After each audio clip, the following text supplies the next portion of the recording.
ஏன்டா வண்டிக்கு போல? இவன் தான் காரணம். வண்டி எடுத்துட்டு சொன்னக்கு வண்டி எடுத்துட்டு வரல. ஆயில் சரி பண்ணல. அதுக்கு இவன் தான் காரணம். எல்லா காசையும் அவன் ஆளுக்கே செலவு பண்ணிட்டான். மாசம் டியூவும் கட்டலையாம்ல. அதுக்கும் இவன் தான் காரணம். எல்லா காசையும் செலவு பண்ணிட்டான். அப்ப லோடுக்கு போக வேண்டியதானே? அதுக்கும் இவன் தான் காரணம். ஓ ஆளு மாசமா இருக்காம்ல. அதுக்கும் இவன் தான் காரணம். அதுல மாத்தி விட்டு அதுல ஏய் வண்டி சாவி எடுத்து வாங்கடா. இங்க என்னடா பண்றீங்க? ஃபோன் பண்ண கொடுக்க மாட்டீங்க. டேய் உனக்கு கண்ணு தெரியலடா. கண்ணெல்லாம் மங்களம் தெரியுதான்.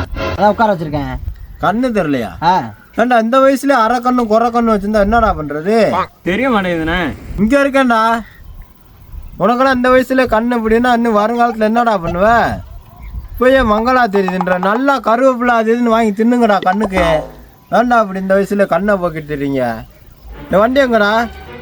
அதோ பாரு ஒரு வெள்ளை வீடு தெரியுது.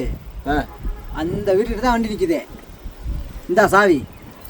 சரி எனக்கு வீட்டில் வேலை இருக்கு. நான் வேலையை முடிச்சுட்டு வரேன். வண்டி போய் வண்டி எடுத்து வாடா. நான் ஹாஸ்பிட்டல் கூட்டு போயிட்டு வரேன். நாங்கடா உங்களோட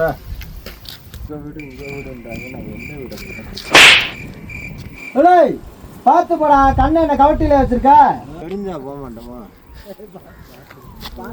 பார்க்காத என்ன பார்க்காத குத்தும் பார்வையால என்ன பார்க்காத